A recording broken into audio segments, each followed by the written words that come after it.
Lights are going up, snow is falling down. There's a feeling of goodwill around town. It could only mean one thing. McRib is here. People throwing parties, ugly sweaters everywhere. Stockings hung up by the chimney with care. It could only mean one thing. McRib is here. At participating McDonald's for a limited time. Audible's best of 2024 picks are here. Discover the year's top audiobooks, podcasts, and originals in all your favorite genres. From memoirs and sci-fi to mysteries and thrillers, Audible's curated list in every category is the best way to hear 2024's best in audio entertainment. Like a stunning new full-cast production of George Orwell's 1984. Heartfelt memoirs like Supreme Court Justice Ketanji Brown Jackson's Lovely One. The year's best fiction, like The Women by Kristen Hanna, and Percival Everett's brilliantly subversive James. Audible. There's more to imagine when you listen. Go to audible.com/imagine and discover all the year's best waiting for you. Why get all your holiday decorations delivered through Instacart? Because maybe you only bought 2 wreaths but have 12 windows. Or maybe your toddler got very eager with the advent calendar. Or maybe the inflatable snowman didn't make it through the snowstorm. Or maybe the twinkle lights aren't twinkling. Whatever the reason, this season, Instacart's here for hosts and their whole holiday haul. Get decorations from the Home Depot, CVS, and more through Instacart and enjoy free delivery on your first 3 orders. Service fees and terms apply.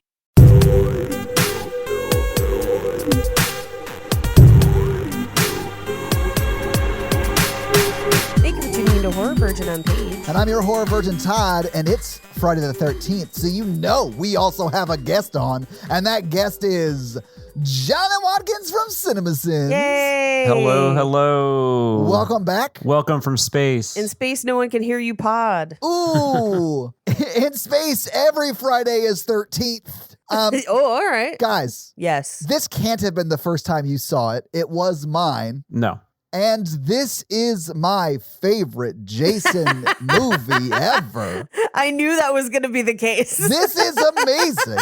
I mean, let's quantify that a little bit. Sure. By amazing, do you mean it's a miracle that this ever got made and it basically ripped off almost all of Aliens and then just redid it, but dressed everyone like it was Firefly? Then yeah, I mean, yes, if that's your criteria, then this is indeed amazing. It is an interesting watch, that's for sure, and it does have the best kill. Oh, yes. I mean, this kill is like sort of mythical in Horror Virgin lore because it was Clint's favorite kill ever. And Mikey's favorite. That's true. Nice. So as Clint became Mikey, that maintained, I guess. Right. It's one of the things that held over from the cloning process. But I get it. It's amazing. It's the best kill I've seen in any Friday the 13th for sure. You're talking about the guy opens the door and he gets stabbed. It's pretty amazing. Not that one. Yeah, that's the one. Oh, okay. Sorry. Okay. They're just like in a lab, right? Right. Why is there an open vat of like nitroglycerin just... She keeps dropping specimens in it to like cryo preserve them, but she's not like isolating the specimens. Look, don't try to break down any science in this movie. Paige, does space ocean not exist? Like you should be closing that every time you need it. Right. You don't leave that just open. I like that the qualifications for this science team is you have to be a Maxim cover model. Yes. These are like the most beautiful people I've ever seen in one place in my entire life, and they're except for the teacher or whatever. The professor? Yeah, the The professor. professor, yeah. Oof. The one who likes to get his nipples tweaked. While wearing lingerie. Yeah, with a special nipple tweaking tool. Yeah. This is a weird one. It's great. Yeah, what you're describing is my favorite. I think if there was like the budget to back up what they're trying to do, it's like it's got that sci-fi channel movie of the week quality though, which is not great. But I mean, I'm happy to tell you that there is a version of this that did have the budget to back it up, and it is James Cameron's Aliens. that's true. But Todd Farmer, to be fair, the writer, he's never shied away from the fact that he just ripped off aliens. Like he's very open about that. He's actually a really good listen if you ever find an interview with him. He's really fun. I believe it. And here's the thing. I knew that going in. And so I was like, oh yeah, that's right. This is basically aliens. And then the longer I watched it, I was like, this is literally aliens. Like, I don't know how you could follow aliens so closely and still be this bad. They even go the E name. They have Brodsky instead of Ripley. But then Brodsky doesn't get to live, right? Like Brodsky gets killed at the end. Oh, Brodsky turns into fucking Iron Man at the end of this movie because Peter Mensa's a fucking G and he's awesome in everything he's in ever. Dude, when he literally comes out of left field, which would be physically, and I mean that in the sense of physics, impossible. Correct. I lost my goddamn mind and I loved it. And then when we see him riding down to Earth too, I guess. Yeah, through the atmosphere. On the back of Jason, I was like, no notes for this. Landing at basically Crystal Lake 2. Which I do love that that's the end. I do love that that's how this ends. It's perfect. I literally said, do you want to go check it out? Before they said it in the movie, because you know it's going to happen. Yes. They're like setting up Jason 11, which, guys, there is a subtle 9/11 in this movie. I'm just going to say it. They 9/11 Solaris, and the whole thing blows up. And this was the year after that happened. Yeah, now this was filmed well before that, though, I think. Yeah. I figured this was filmed in 1993 or something. That might have even been why it got bumped because of that. I don't remember if that was one of the reasons. I think they had to delay it, much like, Rat Race famously was delayed for the same reason. I didn't even know that. Oh, yeah. Because the whole plot is there's like a bomb in the airport. Oh, yeah, that's right. And they're like getting it through TSA. Yeah, Rat Race, man. I'm glad they still pushed through with it, though. You know, that was worth everybody's time. Yes. You guys, everyone knows Rat Race, right? Everyone's seen that. It's like one of our favorite. I've never heard of this movie. What are you guys talking about? It was actually a hit. Yeah, it was a huge hit. And Todd, you'd love it. You probably would like it, Todd. Wait, is this a Mr. Bean movie? It's like a madcap comedy. Rowan Atkinson might be in it, is he? I think Rowan Atkinson is one of the people in it, but also Nathan Lane and Kathy Najimy. I have seen this movie. It is pretty great. Okay. Brecken Meyer, right? Brecken Meyer, yes. Guys, check out Rat Race. Although not as good as this movie. Okay, let me just say this. If you gave them a much bigger budget, right? They can produce at a higher level. Sure. Like, picture this shot-for-shot remake. Everything's the same except for Jason as Darth Vader. It's the best Star Wars. Well, like, that's how good this movie is. No. Because it's Control-Alt-Delete Jason and put in Xenomorph. It's Aliens. And Aliens is one of the best sci-fi movies ever made. Thank you for proving me right. Yes. Add Darth Vader to Aliens. It's better. I think everybody has this Friday the 13th movie, though. I think this was Mikey's it was like his part 5 to your Jason X. I'm this way with Manhattan. Oh, because Manhattan is a special kind of weird, too. Yeah. This movie, I think, is probably the worst produced. It does look like it looks terrible. You told someone about Jason at a summer camp 20 years ago, and then he had to produce a sketch about it, and this is the production level. It does seem like a sketch. Because there are parts of it that I'm like, they know what they're doing. Like when they do the holodeck of the camp and he kills 2 holocampers, I was screaming. It's hilarious. No, that's a good moment. I turned to Natalie and said, oh, this movie's just fucking around and I love it. There's a few pieces like that are clearly just fucking around and they totally know what movie this is. But then the whole rest of the movie does not. But let's be honest with ourselves for a second, guys. Sure. If you had a holodeck, oh my God, that is how you would use it. 100%. You would use it anytime someone was coming to kill you. You would set up a trap holodeck style for them. Oh, I just thought you meant holodecks would be used for sex because that's all holodecks would be used for. Yeah, I gotcha. Yeah, because it probably would be that. If you watch Lower Decks, that's like the person who has to clean up the holodeck is like the...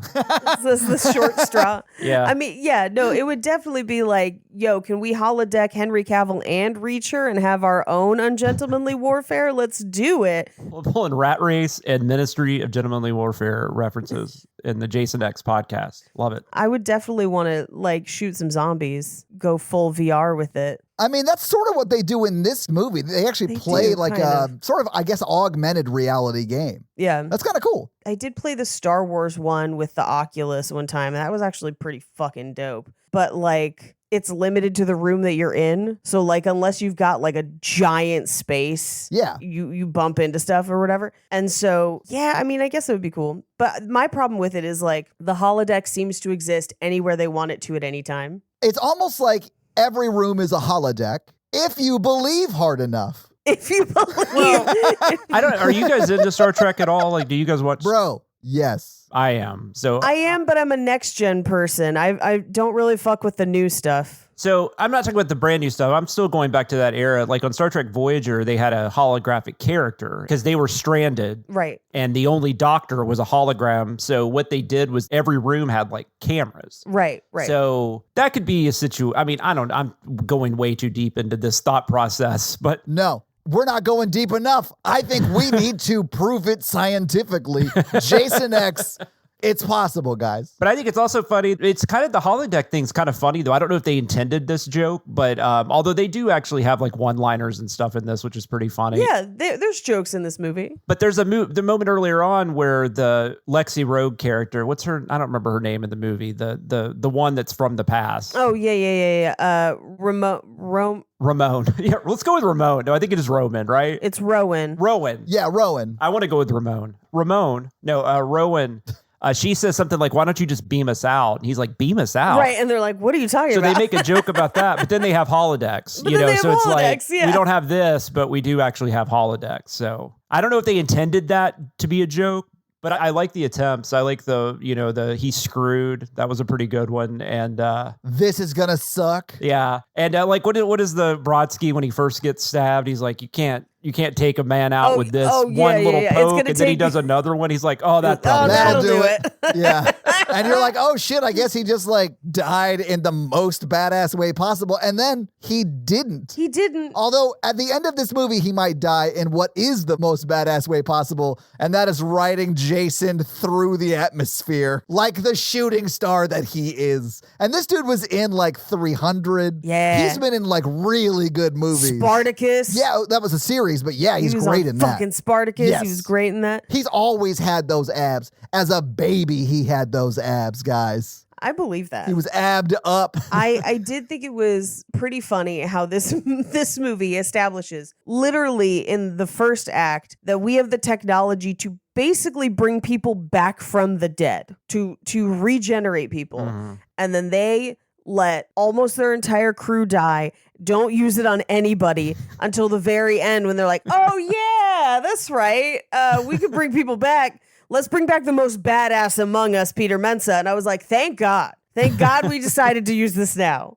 But they forget it for a full act and a half. It's like it doesn't exist. Yeah, they could just keep bringing those people back. Like, I wonder, that's got to be like, well, that guy, one character even says at one point, like, when the professor is trying to like sell the fact that they brought this woman to life. And he's like, we've got 150-year-old people walking all over the place. Like, that's crazy. Like, let's see that movie where it's just like all these like like Abraham Lincoln's back or something. I don't know. Abraham Lincoln's back. It's like everyone dressed like Firefly and just like Abraham Lincoln's still dressed with like that fucking 10-gallon hat. Well, it's just a whole society of like Captain America and Winter Soldiers. Oh, the dream, Paige. Come on. That's what I'd use the holodeck for. That's what's up. Paige, we know. But the dress like Firefly is true, but I think it looks like they're wearing paper half the time. I think the costume budget on this was like $2 or something. Multiples of their costumes are A, definitely just rave wear. Yeah. And B, too small for the people wearing them. And so at different points, they have either cut a costume open that was too small for somebody and then put somebody in it and then made the like reattachments a feature, not a bug. Or they have definitely double stick taped at least one costume to a person. And I will point it out when we get to it. Paige, I'm actually seeing online here on this blog, it looks like the entire costume budget was just the clothing off of Bratz dolls. That's so accurate. I know. That's clearly a joke, but like it does look like that. It does look like that. I have always heard a lot of people do autopsies in halter tops. I've heard that's a thing. That's the one that's double stick taped in place. Oh, I don't know how that's, I don't even mean that pervy. I'm just like, how is this on? Like, like, how is this woman functioning in this stuff? In these circumstances, honestly. Yeah. The only reason I could tell that they did something to keep it on her, and it's either double stick tape or Kane Hodder is literally holding her costume in place. He might be. He might be. He's a good guy. Little self-centered from what Paige says, but he's a good guy. I mean, his autobiography is just about him. But like when he drags her over to that sink, he pulls her back and she fights against him. And normally a shirt would ride up and hers like starts to and then stops conspicuously below the nipples. It does. I'm glad I wasn't the only one paying this close attention to. No, I was like, how? Paige went through it frame by frame like a 14-year-old boy. This is like the 5th time I've watched this movie. It's always the clothes bother me more than anything, I think, in this entire movie. The clothes drive me insane because I'm like, they're in space. I wish I could be on board with Todd. And it's crazy to say this for a Friday the 13th film. I think if they had just shot this on film, it would have been so much better. Like, I think. And just practical effects? I mean, practical effects always. Yeah. The whole thing's digital. It's one of the first fully digital movies. Yeah, it looks like it too. Paige, do you have that info? Yeah, and it looks bad. Like it shows. It looks like MTV, like early MTV, like trying to do like AI or whatever. Somebody shot this on a Sony Handycam and then used After Effects. Yes. We took 20 space people and put them in a habitat with Jason. It's time for us to see what happens when people stop acting cool and start getting real or whatever. I don't know the whole thing. Get real in fucking space. Yeah. Real world space was wild. With Jason. And it's kind of quietly like the largest body count, right? Because, I mean, I don't know how many people are on that space station, but it's got to be, or that space city, I guess. 9/11 Solaris. Everybody's dead. Okay, I was going to hold this until we got to Solaris. I know, Paige. I was wondering, too, where was Pierce Brosnan? I had the same question. Somebody find Space Brosnan. Somebody asked Pierce Brosnan. I should ask my mom if she thinks he was in on this one, too, because she's right outside. But, like, no, my question is predominantly, how big is this ship that it was bigger than a whole city? Oh. But there's only like 20 people on it? I thought about that too, Paige. Yeah. I was like, what? They legit could have run from one side of the ship to the other and it would have taken them the runtime of the movie. That's how big the ship is. That's how big it is. It's 4 sets. The way they shoot it, it's like a kid playing with toys. It's just like, smash. And then the ship survives it. Like, the ship's fine after that. They're like, yeah, we're good. Yeah. Just trading paint. It's only until she tries to leave with the fuel lines attached or whatever that the We can't bring up jet fuel, guys. It's too soon. It's too soon. It's too soon. And Pierce Brosnan might be listening in. When she crashes the escape shuttle, I lost my mind. Me too. I was like, oh, slow clap, you moron. I love it. Someone hand this lady a Darwin Award. Also, whoever designed this is an idiot because you should not be able to launch with that attached. Well, and she's like I'll call her like a Law and Order special where like, she's been on God knows how many crime shows. So I just couldn't stop looking at her. I was like, I know, I've seen you. I remember you in that trial. And then she's like, no, Stoney's going to meet me here. And you're like, he's already dead. She might do something. Irrational. Yes. Yeah. There are a lot of those. Oh, I know that. Like Lexa Dogue is, she was on Andromeda and she's like in a bunch of Canadian. That's what it was from. Because I was like, she looks very familiar. I hate that I know this, but I do tend to watch Hallmark mysteries. Hell yeah. She was in the Candace Cameron bure before Candace Cameron decided that Hallmark wasn't white enough. Not just not white enough, but not sterile enough. Can you imagine your complaint about Hallmark is it's not white enough? It's not white enough. Look at all their Christmas movie posters. God. So she had a role to GAC, but she had this series of movies. I can't remember the name of the character, but Lexi Dogue played her like best like BFF that helped her solve crimes. I was pitching fake Hallmark movie titles for a thing the other day, like bad fake ones. And the one that I couldn't get out of my brain was Mother May I Postmates Danger. I was like, this is only funny to like 10 people, but it's making me laugh a lot. It's like a Lifetime Hallmark movie. Coming up on Turner Classic Movies. Yeah, Mother May I Postmates Danger. But in that scene, speaking of that scene where they do the whole ship thing, the girl that's yelling at her is my Janessa, who has the dumbest name, but that is my favorite character. She has most of the one-liners. She's got a lot of the comedy. Yeah. Well, Rowan's like wearing her clothes or something, and she mentions that a couple times. Yes, and she's like, "Don't ruin my pants." Yeah, don't rip my pants. That's like my favorite line in the whole movie. That actually, they weren't acting at that moment. Yeah. She was just actually wearing those pants. She's like, we can't afford any more pants. And those are mine, and I need you to not rip them. I brought these from home. Do not rip them. We don't have any pants nanites left. So is that what they called them? I was confused as to what those things were. They said are they nanobots? Okay. Nanobots, I think is what they said, which that's like I don't remember where that term first, it's from like another movie or something, I think. It's definitely a thing. I've heard the term nanobot. I just didn't know if they said it or not. And it's from like this time too. Like, like it's not a thing that we see in movies as much anymore, but like I want to say that like Terminator 3 is like nanobot adjacent. But 3, I think, is after this. Oh, it is. No, Terminator 3 is after this, a couple years after this. Yeah, like a couple years after this. But it's like one of those, we think it's a real world word, but it actually originated. It's kind of like unsub. Everybody thinks unsub's like a thing, but actually Criminal Minds created that. Dude, Shakespeare invented so many words. Like, it's just, you do. When you're creating pop culture and you have access to like drop new words into the lexicon of culture like TV does, like that's going to happen a lot. Yeah. Well, speaking of making things up, in watching the credits of this film, like, should we just get right into it? Paige, I watched the credits and didn't fast forward as a bit. That's how bad they were. They're terrible. So bad. And then I got like super into how bad this movie was. But yeah, Paige, we should just get into it so we can go through it scene by scene. Yes. So we start with the credits. And yes, the credits are bad. It is a lot of weird, flamey, weird eyeballs and stuff. But the thing that I couldn't stop thinking about with the credits is there is an unusual amount of names that seem like they were made up. Like Alan Smithy? No. Like Underschultz. Like if I were pitching fake names for 30 Rock. Underschultz? The famous Duke Underschultz? Of the Manhattan Underschultzes? The star of The Rural Juror? Star of The Rural Juror?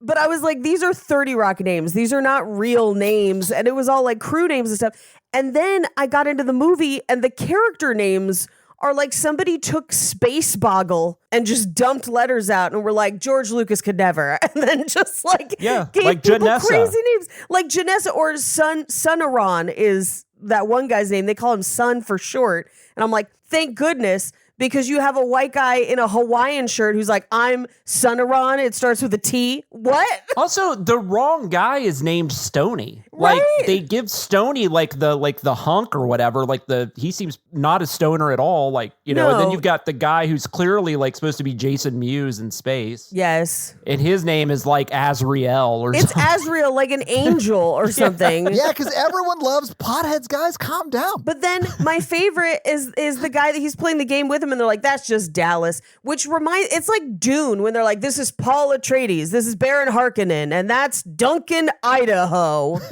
You know, that American state? Yes. Like, what? Is it that? But Dallas is Tom Skerritt in the first Alien, right? So that's got to be. It has to be. Yeah. It has to be. I just thought it was funny that they had all these insane, like Janessa and Dallas. I mean, the guy who plays Dallas is the guy who wrote the movie. It's Todd Farmer. Is it really? Because he's hot. Yeah. What's up, Todd Farmer? He's been in a handful of other things, too, because I pulled up his IMDb. I was like, who is this guy? Yeah, you were like, let me see these shoulders. I mean, who is this guy? Yeah, that's what's up. He's written a decent amount, too. Like, he wrote the My Bloody Valentine movie. And yes. Yeah. Which I like My Bloody Valentine. Yeah, that was that's a fun before movie. my time on Horror Virgin, but that's a fun-ass time. But then there's also one guy just named Lou, right? Which that's like probably the least futuristic name I've ever heard. He's billed as Fat Lou. Yeah, we still got Lou's in 31, 33 or whenever this is supposed to take place. Yeah. 2,455 Anno Domini, I will remind you. Yes. Which means Jason Voorhees is like 509 years old. Yes, I looked it up. I could not believe that they were like, yeah, he's like half a century old or whatever. Well, he was in cryostasis. Yeah, he was on the substance. I mean, sort of, yeah. Yeah. Michael Myers climbs out of his back and then Oh my God, at least it would make sense that they're so similar. Yeah, at least you're admitting that the substance ripped off Jason X, because I thought that the entire time I was watching Yeah, it. thank you for being brave enough to finally admit. first Dorian Gray and now this. Oh God. Anyway, so the credits. We open on the Crystal Lake Research Facility. We have no idea exactly what time this is. It seems to be early 2000s. And they're like, subject, Jason Voorhees, project, cryosleep. And then we see like a soldier security guy who like Jason's like looking at him and he's like, why don't you look at this? And like puts a blanket over his head. And you're like, Jason's not going to like that. We cut to a hallway full of suits who are just like, I don't care how many people he's murdered, money, which seemed oddly prescient this week. And Paige, I told you we couldn't talk about this because I'm going to is shout on your about hands. whatever. Don't. Yeah. We can't. Yeah. The blood's on your hands. We can't. We got to kill Jason Voorhees before he kills again. And they're like arguing about it. And then they get down to the room where the room where it happens, the room where Jason Voorhees is. Yes. It looks like if Crystal Lake and Hellraiser had a baby, it would be this research facility. Like that's what it looks like. Like it's vaguely wet, but also there's a lot of chains and he's like hanging from it. It's not sexual, Paige. That's what I'm getting at. Yeah, it's definitely the rave room from Blade, but the morning after when they've hosed it down from they've had the to blood hose the blood out of sprinklers. it. Yeah. It's the rave room of pain, Paige. Yes. But they come in and they take the blanket off and it's that soldier. And then Jason is behind them and just murder sprees all these people. And you're like, fuck yeah.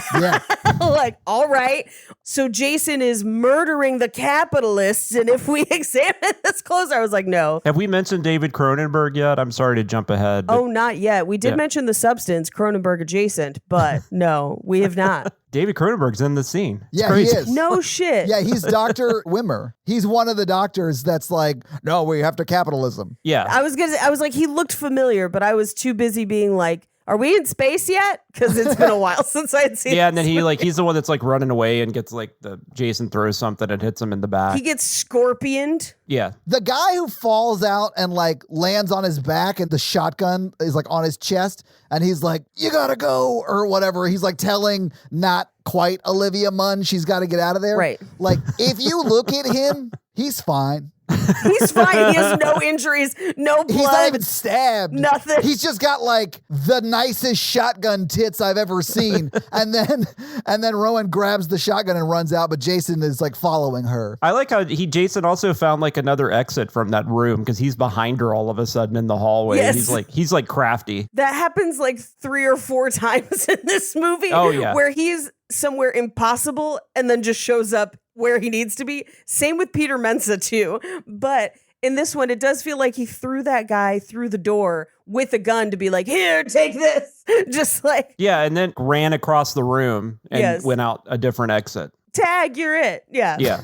It does seem like at any point Jason's going to take off his mask and you're going to see other Jasons come out and take off their masks and you're going to be like, why is Chevy Chase, Martin Short, and Steve Martin here? Right. Like that is like a Three Amigos thing because they're like, he's just anywhere he needs to be for the plot. I am Jason Voorhees. Yeah. And I am Jason Voorhees. And I am Jason Voorhees. Will the real Jason Voorhees please stand up? Imagine the villain to hero arc that would have had to go so that at the end of this movie, we were like crying because everyone was saying, I'm Jason Voorhees. I would have loved Jason it. Voorhees. That's the movie no one's brave enough to make. All right, just give me a few months, Todd. I got to finish the thing I'm working on now. It's like the end of In and Out, but Jason X. I like it. I am gay. And I'll also be. And I also have a machete. And I have a hockey mask. You can't prove it wasn't all of us. So he chases her into, conveniently, the cryo chamber room. And she gets him into the cryo chamber. I think she leads him in there, right? Yeah, she does. Yeah. She's bait. She's smart. Like, she is very smart. Hence the final girl status that she has. Right. And it is a huge, like, thick, Yeah, it is. big ol' thickums Ice chamber. I mean, you got to fit a Jason Voorhees, Paige. I know. I'm agreeing, but I just thought it was weird that he could machete through it. I actually kind of thought it was made for him, right? They were going to put him into cryostasis. Yeah. So in my mind, they were doing like research on him or whatever, and now they wanted to like put him into deep sleep because they had learned what they wanted to learn or whatever. Well, she says later that because they couldn't kill him, they just decided they were going to put him in cryostasis. Yeah. Yeah, they were going to do a Demolition Man, yes. Yeah, so like Taco Bell had won the restaurant wars, and they're like, all right, it's time to freeze Jason. So like... Everybody get the 3 shells and let's go. Well, the Microsoft wars were mentioned. Yes, the Microsoft wars where they were beating each other with their own limbs, and I was like, for Windows? Okay, talk about a 2001 joke. I know. Yeah, right? .com. My point with all that was that chamber was probably made for him. So, like, of course he would fit. Yeah. No, I'm more concerned about the thickness of it because it looks Paige, like you he always would fit. are. I know. Always. You're a real girth queen. Girth queen. No, the walls of it are extremely thick and they have to house Jason. But he seems to, with just like a supermarket machete, just like through the wall and through her whole body. Yeah. I don't know how that machete goes through that. The machete is so supermarket, it might as well be just a mache, like papier-mâché. Like it doesn't look real a lot. I realized that I just said supermarket machete, and I was like, other places might not have machetes in the supermarkets. Do you have machetes in supermarkets in California? Yeah, of course. We're in the South, man, and we don't have that, and we have guns like in the supermarket, Jonathan. Yeah. No, it's not that bad. Okay, let me be clear. Not every supermarket has machetes. Why does any supermarket have machetes? Come on down to Machete Mart. Come on down to Machete Mart. Usually Mexican supermarkets have machetes, so you can open coconuts with them or other things. There are lots of uses for machetes. Well, you guys have Walmarts, obviously, because like I get that, like, because Walmart's kind of a supermarket / everything. So, yeah. But you're talking about a grocery store, like a Ralph's out there, which is a Kroger out here. There's just machetes, or like a Super King or a Super A or an El Super where they have like an aisle that is like cookware and knives, and it's usually with the knives. I picture like being on the Kroger app, like the Publix app, looking for the machete aisle. Like, I don't know. Where's the machetes? California's living in like 2075 where they're like, hey, I got to run to Kroger and get me some eggs. Got to get me some Jenny's ice cream, get some machetes. Machetes. Prepare for nightfall. It's like a whole ordeal. I will say it is like a Southern California thing. I don't remember machetes in the grocery stores growing up, but if I needed to find a machete, I could probably go to less than 2 stores and find one. Do you need a machete? I guess coconuts are hard to cut open, though. Like, that's not like a regular knife. How many coconuts do you guys come across that you're needing to open them on your own? I don't eat coconuts, so I have no idea. But I was just thinking. And if I do, it's because someone snuck it into something I'm eating. But I won't even do I don't do crab legs. I'm so lazy, so there's no way I would crack open a coconut for any reason whatsoever. I have a really nice cleaver for coconuts is how I typically do it. It is very big. Like, I don't even know if you can buy coconuts that aren't open here. Like, I've never looked for them. You probably can. I thought coconuts came opened until I was 30.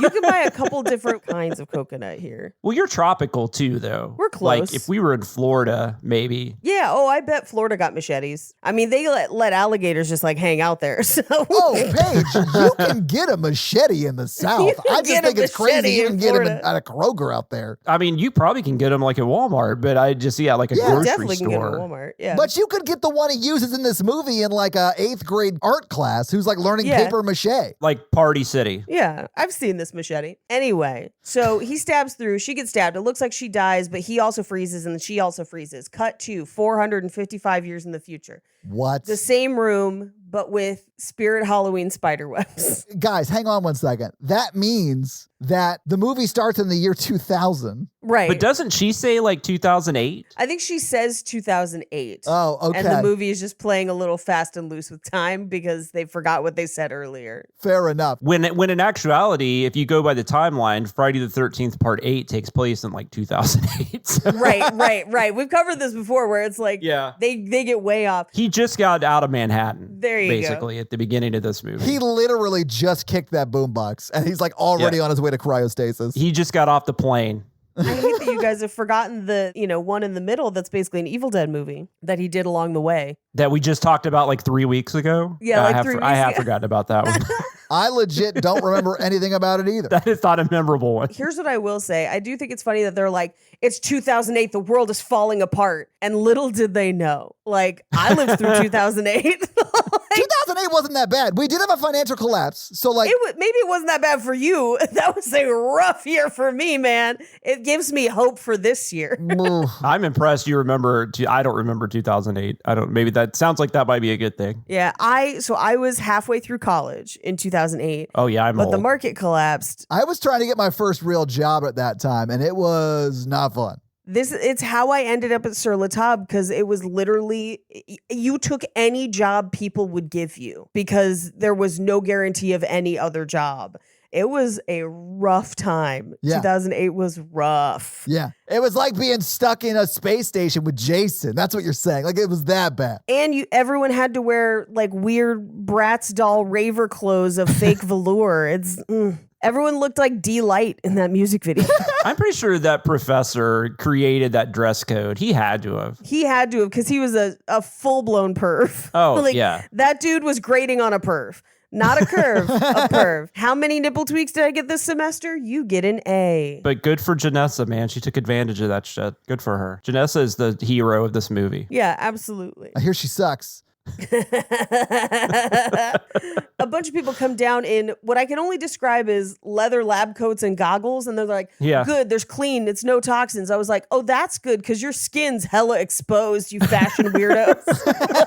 I literally was like, hey, why is everyone dressed like it's 1991's The Rocketeer right now? Oh, yeah, it looked like Tank Girl or something. It was very bizarre. Yeah, I was thinking of Fallout. Like, I was like, Fallout's a good one look too. like vault dwellers. Yeah. Yes. But they come down and they're like, ooh, an old cryo storage thing. And immediately they give it away that one chick's a robot, because she's just like, old model, unreliable. And I was like, Also from Andromeda, that actress. I don't know her name, but she was also in Andromeda. Her name is Lisa Ryder, but she's KM14 in this. Oh, that's right. It is Lisa Ryder. Yeah. I did spend like half the movie being like, that's not Bryce Dallas Howard. It's not. No. It's Lisa Ryder. That'd be amazing. But they have the same like lower half of their face. I was like, Yeah, I wish Friday the 13th had more of that Children of the Corn. Like, Children of the Corn's got like, oh, it's Naomi Watts. Like, what's she doing in this? I wish Friday the 13th had more of that, but it's... Is this the scene where we learned that hockey got outlawed in 2024, yes, in guys? 2024. I lost my mind. I was like, hockey got outlawed? I was like, what? When's that supposed to happen? There's only like 3 more weeks. And the chances of us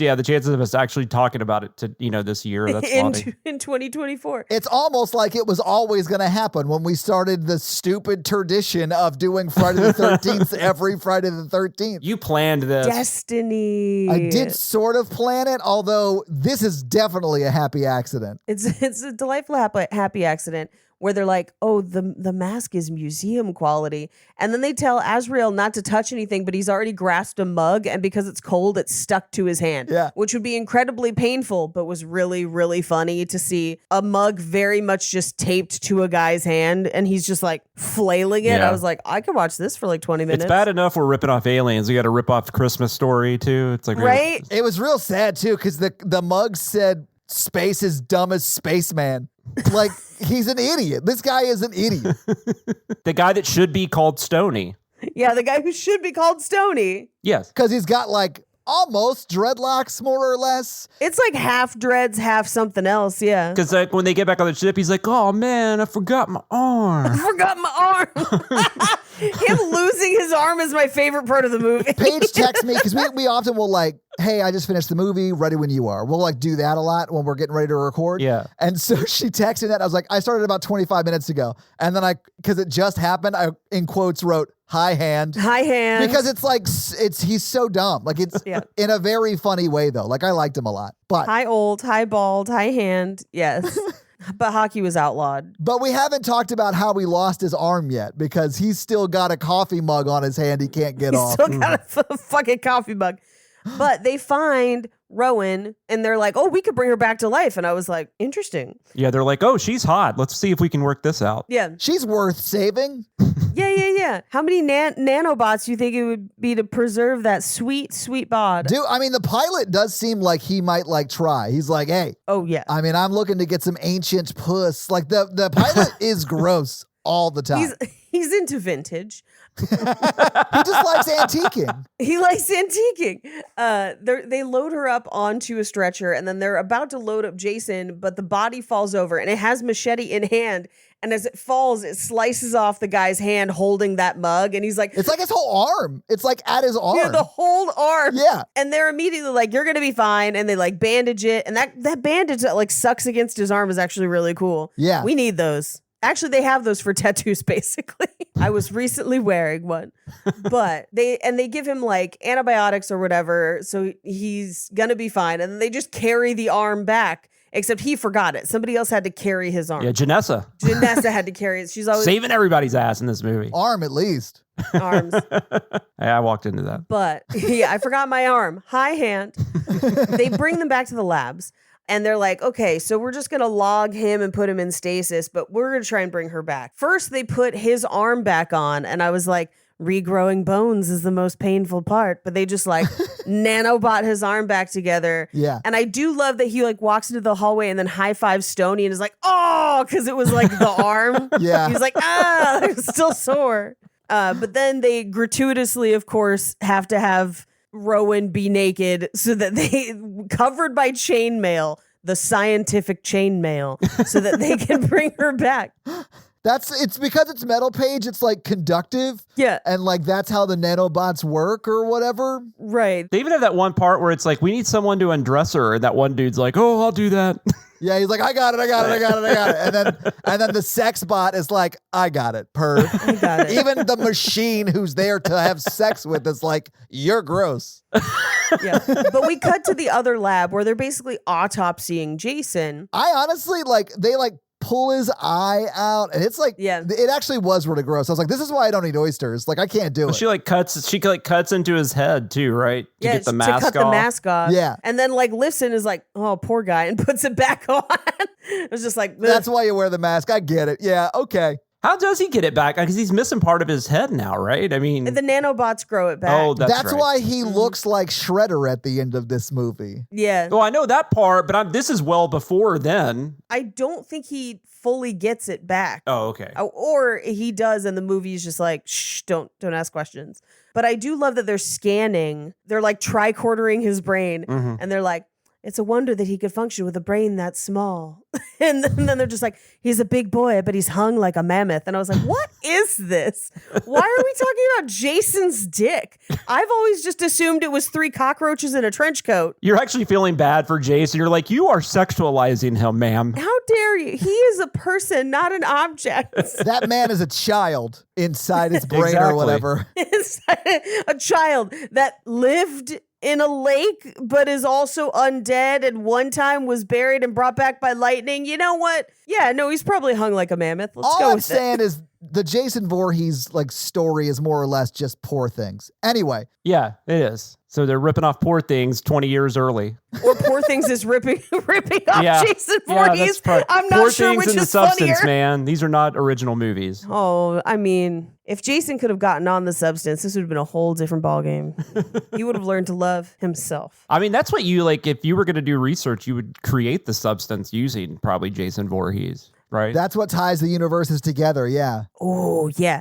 He's talking about the regenerative properties. That's why they wanted to keep him alive the first time. And I was like, yeah, so alien. So the doctors, that's Weyland-Yutani, and they want to use this as a weapon. And that's why we're keeping him. Okay, and then we're going to try and do it again. This is like Weyland-Yutani's competition. Yeah. They're like, yeah, they got aliens. We got Jason. We got Jason. But like, okay, Paige, think of this as someone went to a party and wasn't in the conversation, but overheard a conversation about the movie Aliens. Correct. And then that person produced a porn parody of Aliens. Right. And just we're watching the cut without sex scenes. Right. Like that's the quality, that's the acting level for most people. Yes. Like, yeah. They then funded all of the costumes with their side job at Wet Seal. Like, yes, that's exactly what happened. I can get us a discount. It's 40%, but it's like you only get like a certain amount of things, and then you have to wear them to work because they want us to represent the brand. But then the rest of it is 10% off, except for clearance. I worked at Aeropostale for a while. I get it. Oh, did you? I did. Anything they're wearing in this movie, you could buy within spitting distance of a Wetzel's Pretzels. And that's what's important, is that they're in space, but they're also right next to Wetzel's Pretzels. Never has a movie been so aggressively written in a mall food court, right? Good for them. Good for them. Yeah. That's why the beginning of the movie looks sort of Hellraiser-ish, because he was next to a Cinnabon.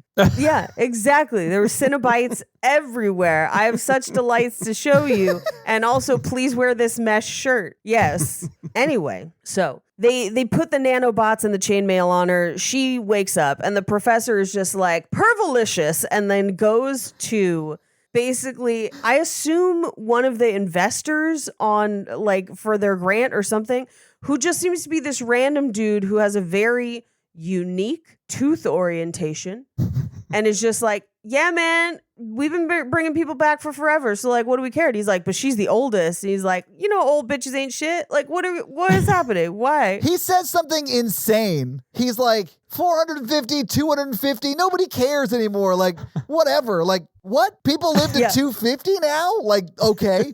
So wait, hang on. So they have moved to a whole new Earth. Earth 2. They have spaceships that travel amongst space. There are aliens. They talk about how this is a humanoid, right? They talk about that kind of stuff. Yeah. And their guns still look and operate like guns from the 80s. Mm-hmm. Okay. And also, people who wake up after being in stasis for 400 years automatically know how to use their computers. Man, the way the language changes over time. Yes. She probably wouldn't understand them. Like what? Yes. Well, they even make comment because I actually do like that line where she says something about it's like riding a bike, and then the one character's like, "What's a bike?" What's a bike? I mean, that's exactly what it would be like. You have to use your hands. It's like a baby's toy.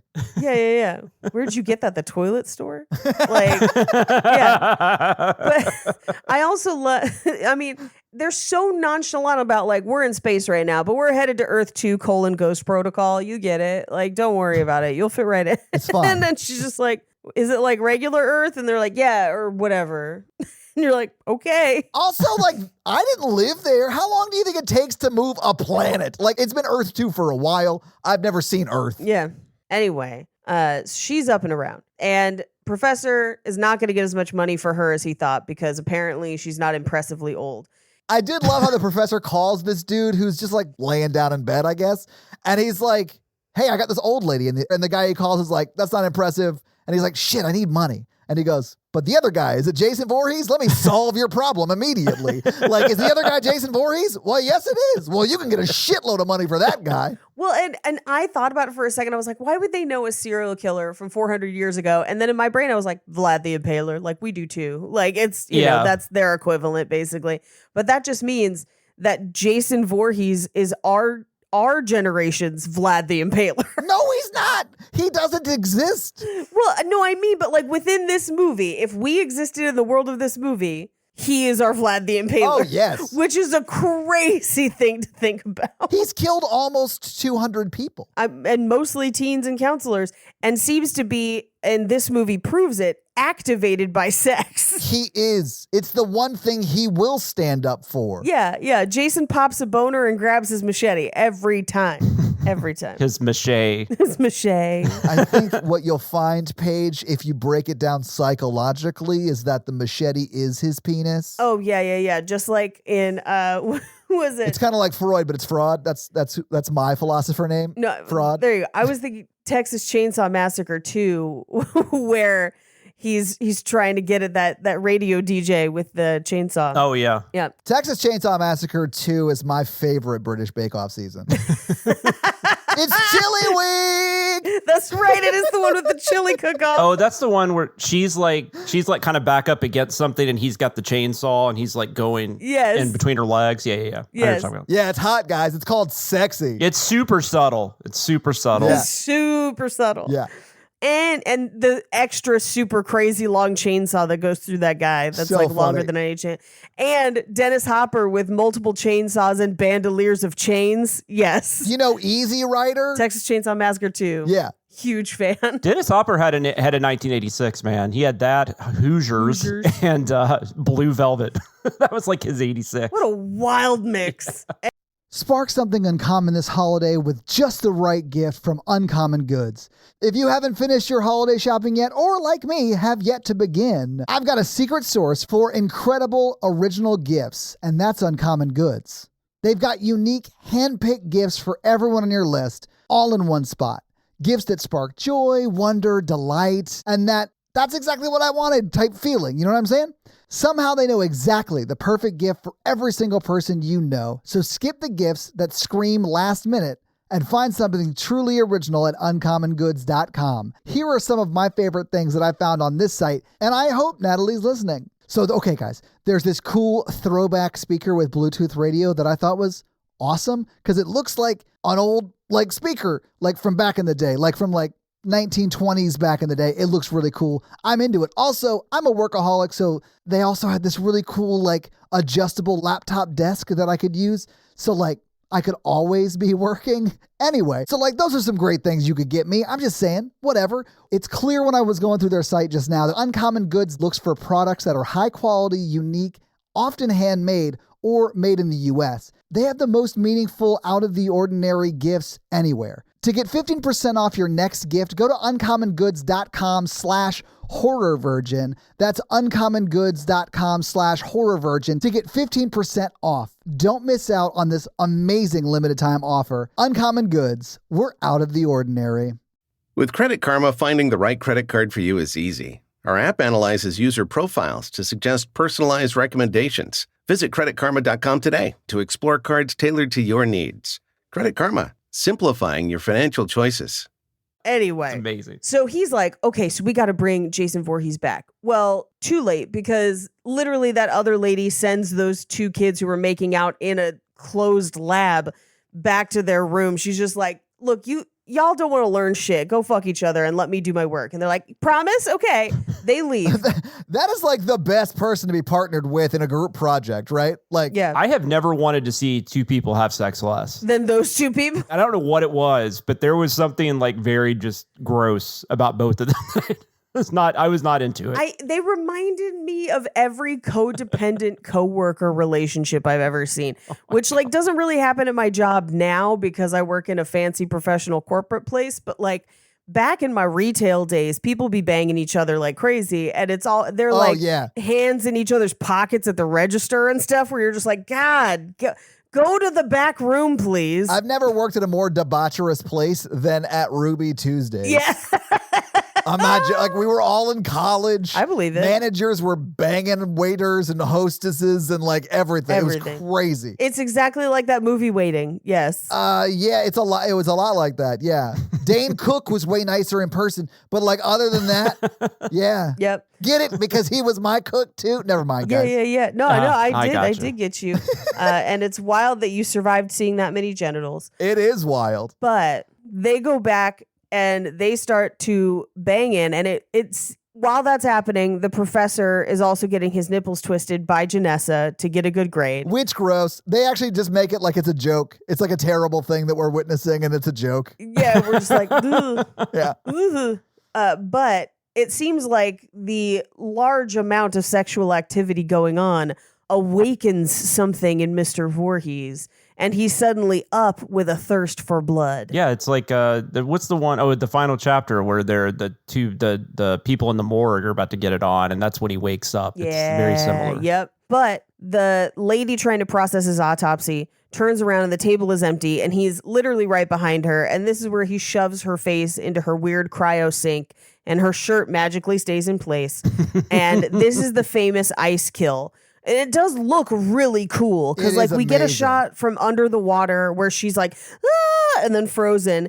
And then he brings her up and just smashes her head on the table. And when he brings her head back up, it's like the smashed, empty cavern of her head. And I was like, yeah, man, if for nothing else, this kill earns this movie a place in history. It's so fucking cool. Yeah. It's one of the top slasher kills, if that's your thing. Yeah, for sure. Best kill of the franchise. Yeah. I think during this time when we're seeing when Jason's going to wake up and it's cutting to the couple having sex or whatever, it's also cutting to Sun, who is talking to... Oh, that's right. And he's reprogramming KM14's boobs. Yeah. And because KM14 is his sex doll, more or less, which that we just like glossed over that, I guess. But like that's his sex doll. Well, and people give him shit about it. They make fun of him like up until they're like, hey, what are you doing with the robot? They make fun of him because when given the chance to add his hands to a chain of humans to save Janessa before she gets sucked out the grate that is into space. He goes back for that robot head. He's just holding the robot head. He won't put it down. Yep. He's like, I gotta get my head, guys. Figuratively and literally, he goes back for the robot head. Crazy. So they're right to make fun of him. But the reason I bring it up is because this movie has a legit nip slip. Oh, because they're gone? Because they slip off. The nipples like fall off of her body. Yeah. It's hilarious. And she's like, but Janessa has them. And I was like, well, I mean, her shirt's taped in place, so we don't know for sure. We could probably guess. I mean, unless she's like not a human, she has them. Well, some people have them removed for various reasons, but that's not part of her story. But yeah, the nipples just fall off, so he needs to hit the drawing board again on them nips. I'm sure he will. He did everything he could to save her head. Yes. Meanwhile, Jason has ice killed that lady, and then he goes across the autopsy tools and basically finds what I called in my script the space machete. The space shetty? Yeah. Yes, the space shetty. But we cut back to Rowan where they're like, hey, we'll get you some food and then we'll be in Earth 2 Electric Boogaloo in no time. And she's just like, great. What happened to Earth 1? They're like, it's dead. Don't ask questions about it. We definitely didn't find you there. By the way, that food looked awful. It was like, you've been asleep for 400 years. Here's some like shitty looking asparagus and a couple of carrots. Yeah. It's like, fuck you, man. Like, give me a cake or something. Also, this is 2455. Yeah. And everything is largely worse than it is today. I know. Like that seems on brand. That seems to track. That seems like that's the way things are going. Ugh. But also, if Taco Bell won the restaurant wars, they can't even get this bitch a chalupa. Yeah, exactly. If Taco Bell won the restaurant wars, carrots are gourmet. You know what I'm saying? Like, you can't get your hands on vegetables. That's true. You guys are crazy. Asparagus? She's never eaten better. Asparagus? Why not give her a fucking crunch wrap? Come on. Like, what are we doing? Oh, God. Anyway, Jason Voorhees quickly dispatches with that lady in the lab, but then goes and kills Stoney. Yeah. But then leaves what's her face, other girl that's not the one banging Stoney. Yeah. The one that's on Law and Order all the time. And she's just like, scream, and he like runs away. I was like, finish the job. Like, you're Jason. I thought she just ran away, but I don't know where she would have gone because that was the door, right? He's in the doorway. Yeah. Yes. He just like leaves. Yeah. He's like, I came to get Stoney. Now I have to go find Woody and Hey-E. And Buzz and whatever. Oh, sorry. I was going Three Little Pigs, but yeah, you could also go Toy Story. Right. Sure. Yeah. Yes. I guess it would be Sticky, not Woody, but yeah. Right. Yeah. Yeah. He runs away. Meanwhile, Rowan is like, hey, yeah, so in my timeline, he killed a bunch of people and we tried to execute him a bunch and none of it worked. We couldn't kill him, so we were just going to keep him in stasis. So, where'd you guys put him? And that made no sense. Did they not cut his head off? Like, I mean, I'm guessing it grew back. You're guessing Jason Voorhees' head grew back? Yeah. Like Tony Shalhoub in Men in Black. The science is there. Yeah, the science is there, guys. Did they not like bury him at the bottom of a lake with a rock? I mean, that worked at least for a little while. At least for a little bit. Until like stupid psychic girl like brought him back up from the lake. Brought him back up. God, this franchise. But I mean, that's the 90s version of stasis, if you want to think about it. It's just chaining him to a rocket in a lake. I did have to explain this to a friend who was trying to make a Jeopardy game for a podcast where they were like trying to think of water monsters. And they had like the Kraken, and then they had Jason Voorhees. And I was like, explain yourself. And they're like, doesn't he live in the lake? And I'm like, he was imprisoned in the lake until a girl with psychic power. I can't. We can't get into this. Explain it. You gotta fucking. He's chained down there, but he lived because he's kind of a zombie, but not a zombie. Anyway, my favorite part of the franchise is the exhale when you ask someone to explain it to you for a first time. It's the okay. So Kevin Bacon. No, my 13-year-old daughter, because she knows I watch these to do these with you guys over the last few years. It's a tradition. She's always asking me questions, and I'm just like explaining it to her, and she's just like, "What is this?" Like, I love that your daughter is like, Dad, I know you're the horror virgin, Friday the 13th correspondent, so I have some questions for you. How does sex work? Sorry. Well, she'll come downstairs. I'll be watching something. I think I've compared this in the past to whenever I try to explain True Blood to people. And I introduced a friend to it for the first time recently, and she came over and watched it. And I was like, see, shapeshifters and werewolves are different. And she was like, are you okay? It's like, no, not remotely. It's fine. I've never once been okay. I've never once been okay. It didn't start out as okay. Not going to be okay. But anyway, they give Rowan some of Janessa's clothes, and this is where she's like, oh, good, my clothes fit you. Please don't ruin my pants. Yeah. But at this point, they discover that, like, Stoney's girlfriend comes running in, and she's like, Stoney's dead. And they're like, oh, shit. And this other lady's dead. Like, he melted. We got to go find him now. So they activate Peter Mensah, who is going to get the fucking job done because that's what he fucking do in movies. But this is like the Space Marines, more or less. Yes, this is the Space Marines. Yeah, because it's like a whole team. It's not just Crixus or whatever this guy's name was in Spartacus. It's not. He was Doctore, and if you watch the prequel, you learn about his wife. That's right. It's not Space Crixus or whatever. It's not Space Crixus. Although I would fucking watch Space Crixus. Like, you know what's up. Is that Joe Manganiello? Is that Crixus? No. Joe Manganiello is Alcide in True Blood. Paige, you know I'm doing it on purpose, right? It's Manu Bennett was Crixus. I know. Because he was in 30 Days a Night. 30 Days a Night. Crixus. Snow Crixus. What is Crixus from again? Crixus is Spartacus, which Peter Mensah is also in Spartacus. Yeah, he's Doctore. Anyway, so now they're going to activate the Space Marines, and they tell everyone. They're like, they do like a shipwide bulletin of like, hey, everybody, there's fucked up shit on the ship. Please come to this place. And like 40% of the people on the ship obey because Crutchy or whatever stays where he's at. And these two guys stay on the holodeck like, nah, we got shits to do. I mean, they do. They have to kill their space aliens in their game.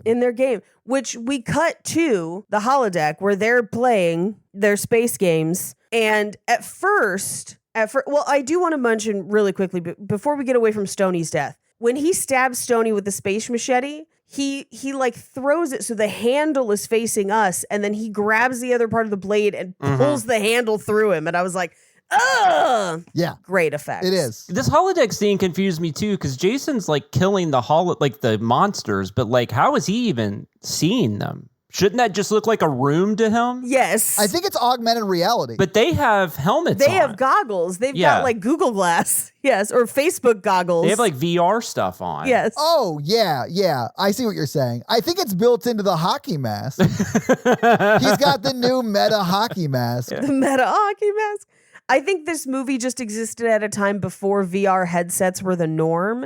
And so people didn't really quite realize what it would be like to have them or the limitations they would have. Oh, yeah. I mean, especially this isn't much past the 90s. And those 90s VR stuff in movies was the worst. So, yeah. I've seen Existenz. Yeah. Is that a drug you can get at a gas station, Paige? No, it's fucking Cronenberg. And the substance pulls heavily from Existenz. Existenz is weird and good. I was thinking more like Virtuosity or like Ghost in the Machine. Ghost in the Machine.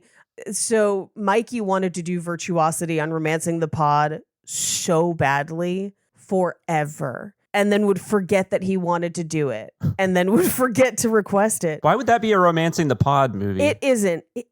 He just wanted to watch Virtuosity. Gotcha. And he saw it on TV or something, and for months was texting us of like, guys, we got to do Virtuosity. And we're like, why do we have to? Why? And he was like, it's a good movie. It's not, FYI. I know. I was like, and he's like, but you gotta. Anyway, so they're playing. Jason can miraculously kill some of the guys in the game. And then Jason machetes one of that guy's arm off again, which I thought it was pretty great that he got in the same way. I wanted him to say by hand. By hand. I thought that would have been so funny. Not again. No, man. This is the part 2 where Jason says Plymouth Rock landed on us, right? Yeah, basically. Okay. Yep. I've been holding that one, and sorry, I just couldn't figure out a good time to say it. When you said this is the part 2, I almost said, no, this is part 10. Yeah, this is part 10. So we both have bad brains. But they like turn it off. They're like, our game. And then he just immediately murders them. Yeah, he like walks over and like, I don't know, origamis him sort of. Like he breaks his back, I guess, and then throws him. Oh, yeah, he just lifts that kid up and cracks his spine and then just literally drops him. And I'm like, nice. That guy didn't die until the ship exploded at the end. He was just laying there immobile. Oh, one could only hope that he severed the nerves that allowed him to feel pain. They never do, Paige. Those slashers, they're not considerate at all. No. But at this point, Perv Professor goes up to Peter Mensa and is like, hey, I'm going to need you to not kill him, but like contain him so that we can sell him for money. And I'll promise you money. Like 100K, 200K, 500K. And I was like, bitch, it's 2,455. It's going to have to be in the millions because of inflation. Yeah, that guy's offering him a Diet Coke to go kill Jason Voorhees. And he doesn't know how much he's getting. Yeah, and he doesn't know how much he's going to sell Jason for. Yeah. Oh, well. But Peter Mensa's like, yeah, 500. Cool. And then walks in to talk to his team and is like, look, they just offered me a lot of money to bring this guy in alive. So after you shoot and blow his brains out, tag his ankle so it makes it look like we tried. And I'm like, yeah. That's what's fucking up. I like Brodsky. He's a fun character. Brodsky's a great character. He's like the Creighton Duke of Jason X. Yeah. I'm not sure he's not immortal. Like he might be a deity on some level. The dude can fly. Like you can teleport. Yeah, or teleport. It's flying or teleporting. I don't know, but it's not physically possible. What if he is Creighton Duke? Or a descendant. And Creighton Duke, or a descendant. And Creighton Duke is immortal, or a descendant, much like Demon Knight, where he like inherits the powers. Love it. Nice. Anyway, thus begins a 30-minute section of the middle of this movie that tries to be the 5-minute scene in Aliens where they encounter the Hive.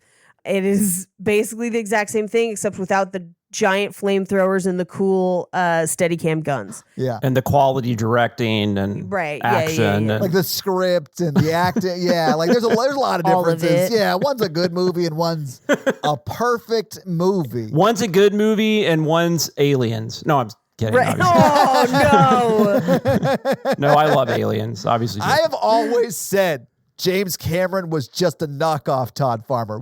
I've always said it. What a fucking hack. Always, Paige. Todd Farmer's not the director. It's Jim Isaacs, I think. Yeah, Todd Farmer wrote it. Yeah. Which honestly, the brain that wrote this, oh, all right. Hi, Marks. There's some insane shit in this movie. Oh, yeah. I'll take it. But Space Marines, my favorite thing though is we cut to Crutch because like we're watching Crutch in his like little terrarium hovel. And he has the over-the-ear headphones that go around the back of your head. And I was like, take me back. I haven't seen some of those in years. It was like a pre-Bluetooth headset. It was like one of those things. Yeah. A relic of the time. I was like, oh, is Plantronics sponsoring this? Plantronics? But they eventually kind of corner Jason in that terrarium room right as he's about to kill Crutch. Crutch gets away. But unfortunately, Jason kills everybody else. Like he neck crunches that one guy and then they crane machine him with their version of a powerlifting suit and only for him to like flip the script and have like one of them get crane machined and then he reaches down and gets the guy and everybody's dead. He impales that dude on a drill. That's one of my favorites because he spins down the drill. Yeah, when he spins down, I was like, oh, if they were in space Australia, he'd be spinning the other way. I did love that they were like, where's Johnson or whatever that guy's name was. And someone looks down where he fell. And the lady goes, he's screwed. Yeah. And then Doctore, like, is just like, knows what she means, I guess. Like, that doesn't mean he's dead or alive. No. Like, I'd be like, I need to know, is he alive? Like, is he alive though? Right. Like what did he sprain his ankle? Yeah. And it's almost like her next line is going to be like, remember when I said I would kill you last? I lied. It's that. It's just Commando in the middle of this movie. But at this point, it's literally down to like Doctore and a couple others, and they're fading fast. And this is where he gets stabbed in like the ribs. And he's like, you think that's going to stop me? You're going to take more than, and then he gets stabbed again through the stomach. And he's like, that'll do it. That'll do. That'll do, pig. That'll do. Time to go to sleep. But because he's a deity, he's fine, guys. He's fine. Don't worry about it. We're going to get the nanites in there. It's all good. He'll be back. He's going to ride Jason Voorhees into Earth 2. Love it. Earth 2, the squeakquel. I think we should just, every time we say Earth 2, we just like a new tag every time. That's what I've been doing this whole episode. I know, I love it. Thanks for listening. I'm trying to think of more. Anyway, so at this point, they're like, we're just going to lock ourselves in this room and wait till we get to Solaris and it'll be fine. And they let Crutch in, although he's going to die pretty soon after this anyway. Yeah, they most of them are. Yep. Meanwhile, the pilot, who has been absent from this entire thing this whole time, he was there when they picked Jason up, and then he's just been there, I guess, sitting around. Flying like that entire ship by himself. Like there's no one else in the cockpit with him or whatever that is, the bridge. I don't know what they call it, but yeah. I mean, he is the pilot, guys. Like that's where he belongs. No, I know, but I find it odd they don't have a co-pilot, someone monitoring. Yeah, nothing. There's nobody there. Well, I think it was Crutch, but then Crutch is with other... Yeah, you're right. Anyway, so at this point, he's like, hey, Solaris, we're going to be docking soon, but we're going to need some fucking help because we brought a psycho on board. And they're like, wait, what's your problem? Too late. Jason is right behind him, and he is now dead. And this is also where they're like, don't worry, we have him isolated to the cargo bay. I was like, the fuck you do? Like, what are you talking about? Like, he was just like on the bridge or whatever you call it. He was just on the bridge. I'm going to call it the bridge. Yeah, the bridge. And at this point, they're like, Solaris is like, hey, man, you're coming in too fast. You're coming in too fast. Too fast. The ship smashes the entire city. Guys, wah, wah. Where was Pierce Brosnan when Solaris got 9/11? I could not believe that this was in the movie just because of when it came out. Yeah. I was like, oof. Magoof, you got to recall that album, Jimmy Eat World. Like it's like a bad moment. That's such a nerdy music joke. If you're laughing, I love you. I just want you to know that. Sorry. That is but I remember that. What's a digital effect too? They could have replaced it. Yeah, they could have. Well, for me, it's still just the size. Where I'm like, yeah, how could they have docked at a place like a city that is smaller than their ship? What are we talking about here? Like, is this an institute for ants? Yeah. Is it a space station for ants, Jonathan? Anyway, they 9/11 Solaris and then blow the fuck out of there. Then they're just like hit and run. Like, let's get away before anyone sees that we murdered an entire space station. In all fairness, like, Jason did kill the pilot and sort of hijack the space station. Yes. Guys, it is just like it. I swear to God, I was like blown away they did it. I was like, oh my God. I have some questions about Kane Hodder's autobiography because allegedly it's way too much about him, Paige. I agree. It's way too much about him, but allegedly it's him in this movie, but clearly it was Pierce Brosnan. I know, right? Under that mask. Anyway. Are these Mrs. Doubtfire references? No, I have no idea. No. Oh, God. Jonathan. Oh, no, but Mrs. Doubtfire is my favorite Bond villain. I'm just going to say it. Allow me to give you the Cliff Notes version, Jonathan.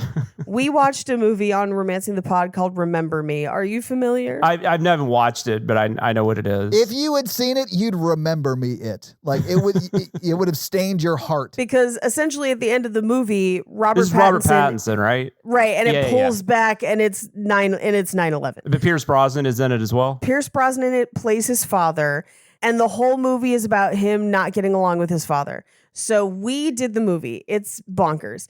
My mom then texts me because she watched the movie so she could listen to the episode. And she was like, I don't know. I just think Pierce Brosnan had something to do with it. And I was like, something to do with what, mother?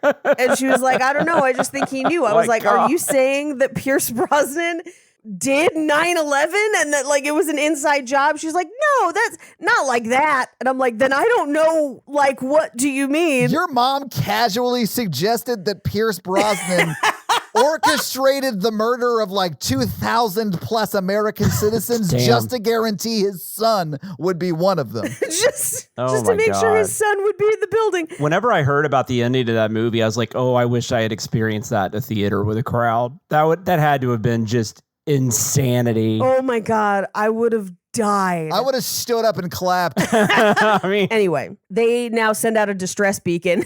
To whomst? All the people they killed? I don't know. Paige, the professor seems really confident that they're in like one of the major shipping lanes. So they're definitely gonna, I don't know, if you've ever seen a ship adrift story, they're definitely gonna run into a cargo ship that can pick them up. And that sort of does happen, honestly. It does happen. They're on like the 405 of space. But anyway, Jason's banging on the door and then the banging stops and Rowan's like, I don't think he's out there. And he just jumps through a window and they're now in a locked room with Jason. Oh, they unlock that door mighty quick when he comes jumping through the window. Also, there's no way he could have gotten to a place where he could jump through that window from where he was. No, yeah. So I think this might be when Martin Short is Jason Voorhees. Right. And Chevy Chase Voorhees is the guy on the other side of the door. I do think it's funny that they're like, right after he's banging on the door, the professor's like, I don't think he's out there anymore. And then someone's like, pop your head out and look. Yeah.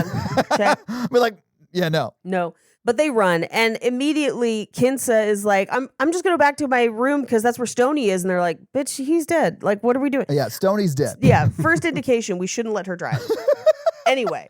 Because she's a woman, Paige? Wow. I mean, I can't believe you'd say that. If you'll remember from Aliens, Ripley did crash that ship. Paige, I did want to bring this up because, like, 9 times out of 10, if a space accident happens, it's because a woman was driving. No. And that seems unfair.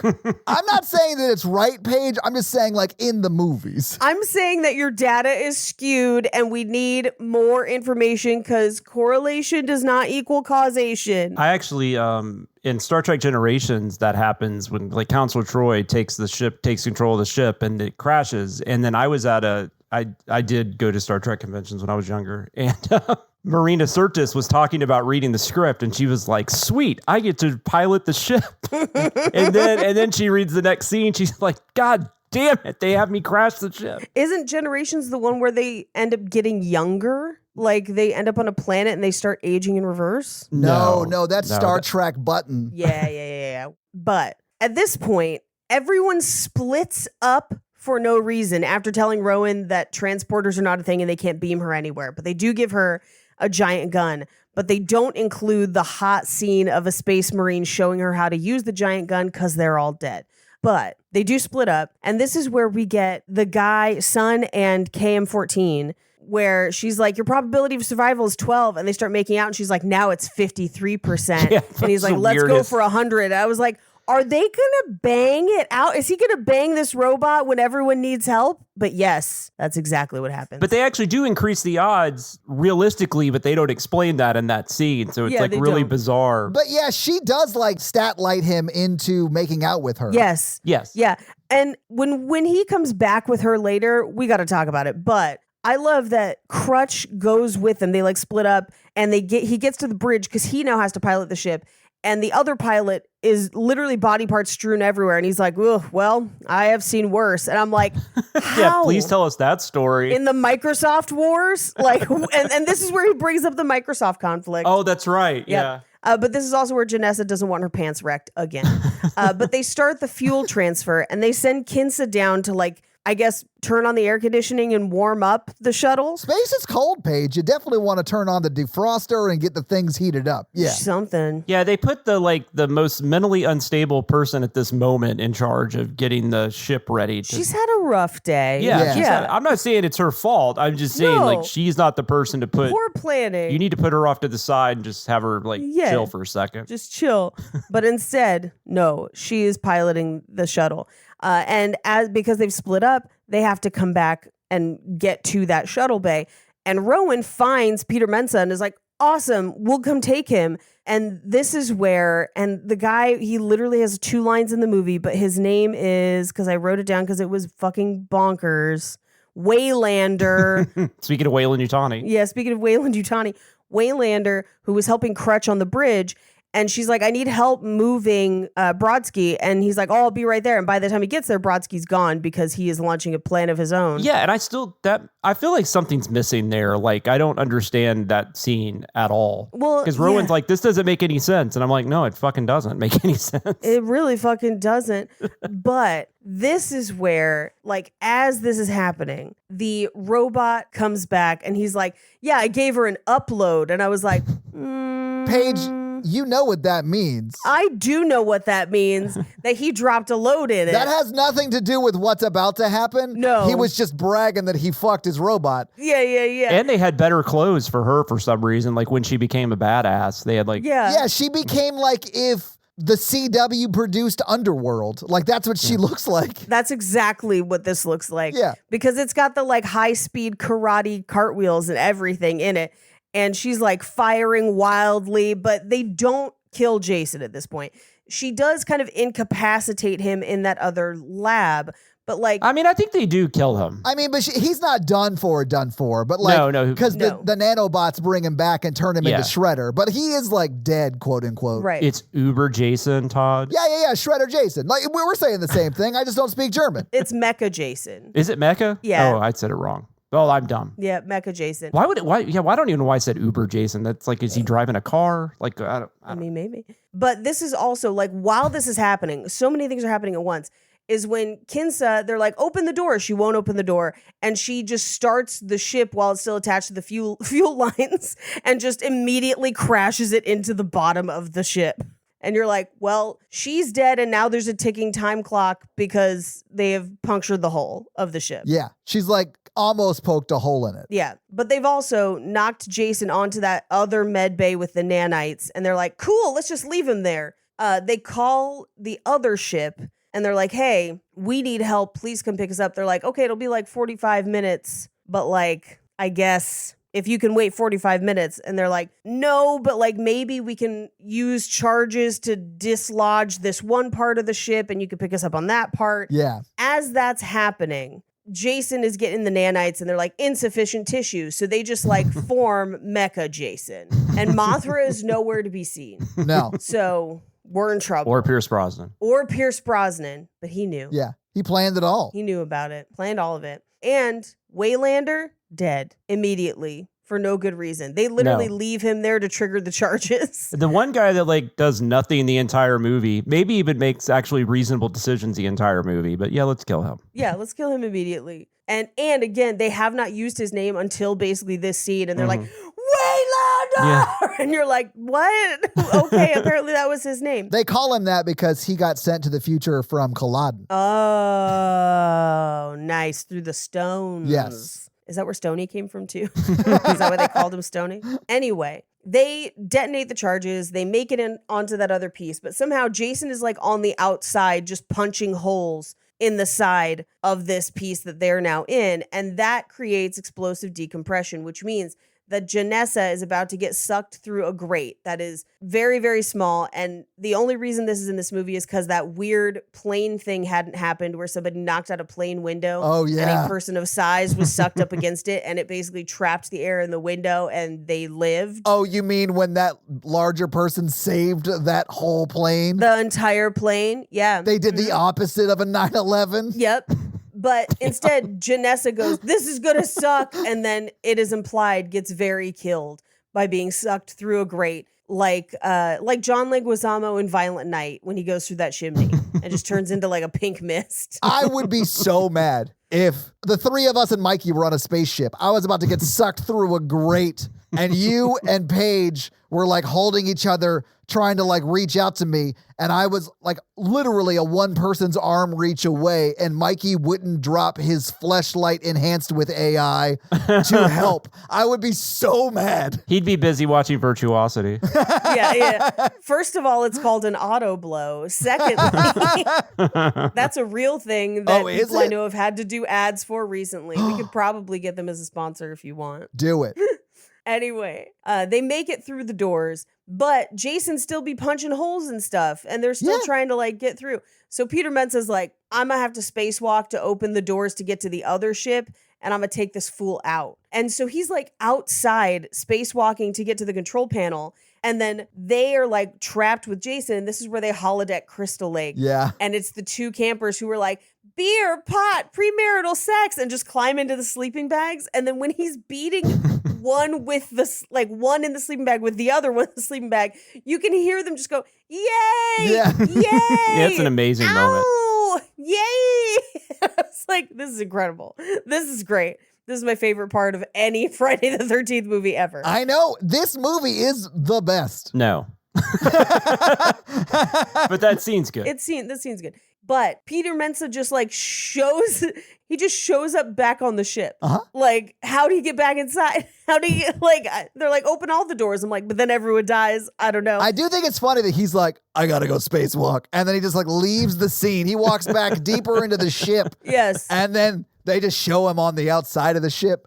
And then as they're going back and forth, because Sun and not Olivia Munn do get over there, and then Sun is like, my sex doll. Who is still alive. Yeah. And that's, they plug her head in to create the portable holodeck, I guess. I mean, that's why the 1980s version of Crystal Lake was so porny. It was like inside the mind of a sex doll. There you go.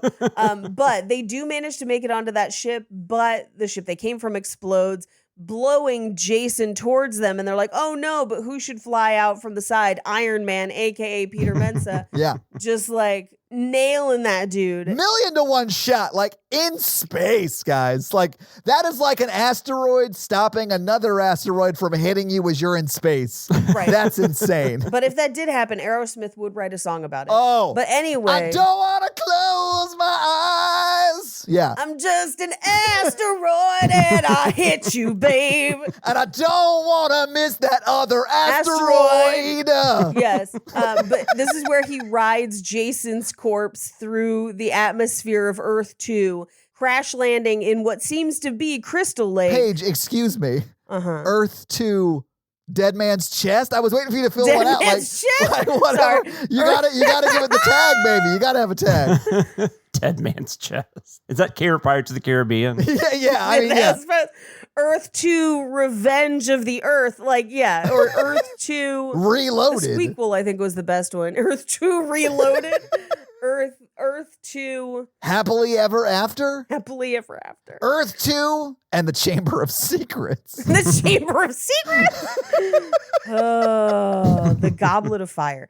He just surfs him through the atmosphere, crash landing in Crystal Lake. The only way this could have been more on brand with the movie is if he had taken the pilot's cowboy hat. Yes. And had ridden him like the nuke in that movie where the guy is riding it like he's riding a bull, and he was just riding Jason Voorhees down to Earth to the Winter Soldier and was just like yelling as he was like riding him down. Earth 2 : Civil War. Yes. Where he's just Earth 2 Rises. Yeah. Earth 2, The Legend of the Ten Rings. I'm out of sequels. I don't know that I know that many more sequels. Earth 2, Quantum of Solace.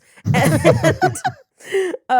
crash lands into the lake where campers see it and are like, oh, let's go check it out. And that's the movie. So having seen the movie, having talked about the movie, what did you guys think about the best Friday the 13th movie, Jason X in Space? I mean, honestly, fun. It's one of the more fun Friday the 13th. It definitely for sure. is. It definitely is. It's watchable while being visually appalling, but it's still kind of watchable.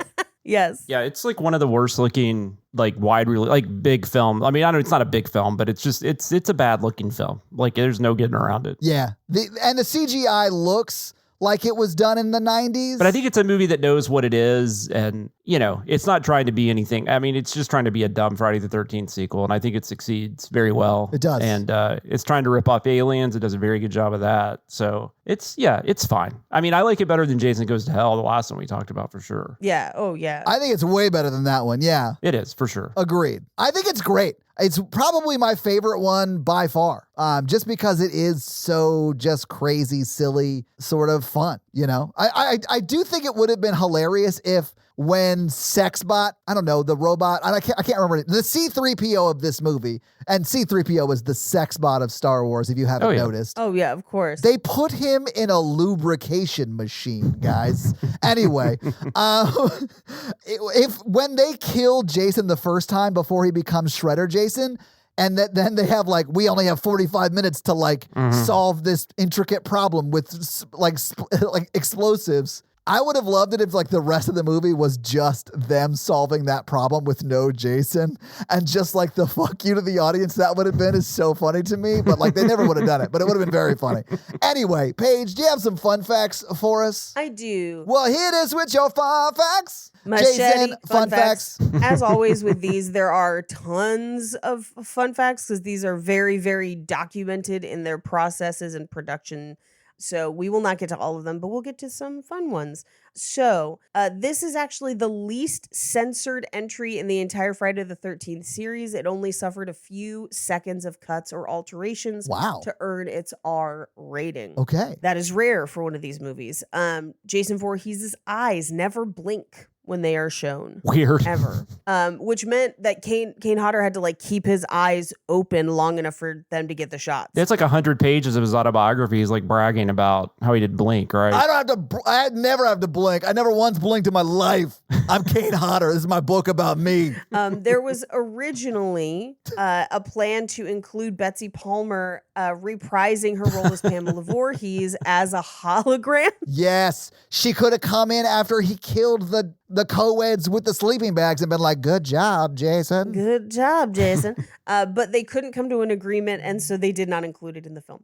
Now, the casting director, Robin Cook, and the director, James Isaac, originally did not want to include that second holograph scene with the naked campers. The casting director, Robin Cook, was so adamant that the scene was just gratuitous nudity that she refused to cast the roles and had her casting assistant do it, which is a bummer because it is one of the funniest parts of this movie. It was really, really funny. And James Isaac only agreed to do it if they made it very, very clear that it was poking fun at the way they portray naked teens in the other films. I mean, I think that comes across, man. Like, it is funny. Agree. Yeah. I think so too. The music played during the virtual reality Camp Crystal Lake is the score from Friday the 13th Part 2. Oh. So fun little Easter egg. Nice. Now, one of the things that won over everyone, because apparently the script for this was incredibly popular, and that was the concept of Jason. Yes. The Jason in space and the crew seemingly killing him only for him to be recreated into something even scarier due to technology. And so that ends up where we get the nanotechnology. Yeah. Now, allegedly, the initial draft of this script was part of a contest where people sent in script ideas, but ultimately, New Line ended up loving the script so much that they gave it 3 times the budget of the previous Friday the 13th movies. I can't wait to tell you how that turned out, guys. Yeah. So, even though this movie was shot on film, it was then transferred to HD video, which is why it looks so incredibly bad. Imagine downscaling film to this level of digital. God, I know. Wow. Well, and this is the first time they ever did that. Yeah. This is the first feature-length film to ever be completed entirely in the digital realm. Yeah. Now, in early 1999, originally, because they handed James Isaac the opportunity to make this movie, and then there was some debate about which story they were going to go with. So one of them would have been set at a wintry Camp Crystal Lake, basically a Christmas one, but they didn't want to do a Campers in the Woods Jason movie. It would have been a winter camp. And he also pitched that as a Freddy versus Jason because people were still trying to pitch Freddy versus Jason. So this is one of the first times in a film that someone calls a gun a BFG. It was well known to PC gamers from Doom and Quake 2. Yeah. But Bioforce gun or big fucking gun is what that stands for. And this is one of the first times it appears in a movie. Nice. When David Cronenberg came on board, he rewrote most of his lines, most specifically the line where he says, "I want him soft," in response to the request to have Jason frozen, which is the most Cronenbergian way to say that. Of course he would say soft. Speaking of existence. Yeah, speaking of existence. This movie marks the 4th time Kane Hodder played Jason. He's the only person to play Jason that many times. That's why he wrote a book about it. So Todd Farmer, the screenwriter, has admitted openly that much of this is based on Alien and Aliens. And yes, his character of Dallas is named after a character from that film. However, there were large-scale rewrites of this script. Allegedly, his first screenplay was much darker, much more similar to Alien, which is obviously darker. But they brought on Louis Abernathy, who had already done uncredited rewrites on Jason Goes to Hell previously, and allegedly is responsible for a lot of the comedy and meta humor in this movie. And it was specifically done to capitalize on the success of Scream. Now, also, Louis Abernathy had previously written the very first Freddy vs. Jason script, but it was not the one that ultimately got used. Interesting. Yeah. In the original script, there's a scene where 2 space truckers find the chamber before the characters we follow did, and Jason awakens, kills them, and escapes. And he then follows them to try and kill Rowan. And there was also an additional party in zero gravity to celebrate saving her within the script.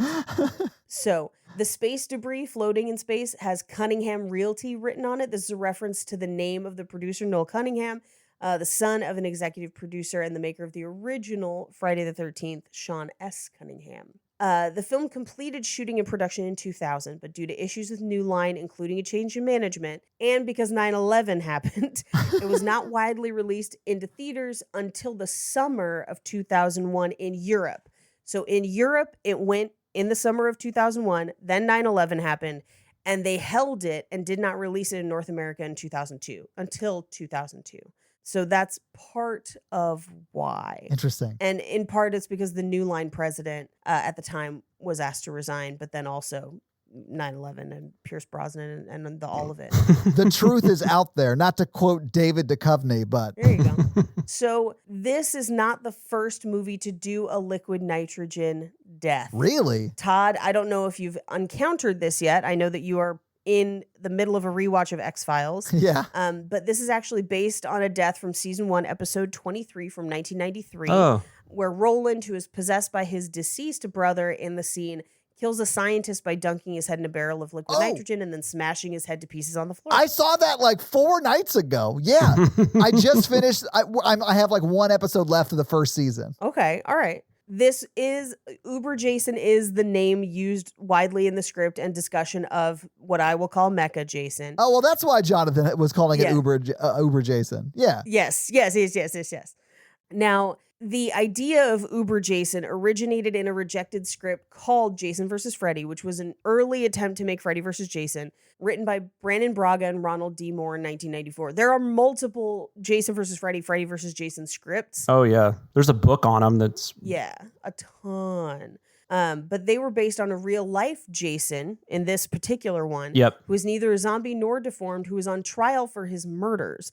The main heroine of the movie was his defense lawyer, and essentially this is inspired by the O.J. Simpson trials that were happening at the time. Freddy Krueger enters the real world out of Jason's chest and kills people in a shopping mall, which is then set on fire. And then in the theater, in that shopping mall, it plays a new Jason movie called Jason 2010, which features a cardboard cutout of a cybernetic Jason in a metal hockey mask. And through Freddy's powers, it comes to life. What? Leading to a fight between Freddy and Jason. Okay, I mean, that's cool. Yeah. This script is on, you can find this script online, by the way. I read this script like probably 20 years ago, and it is bananas. Awesome. Oh, they're all nuts. I'll end on this last one because I am at my mom's house, and she would find this fact interesting.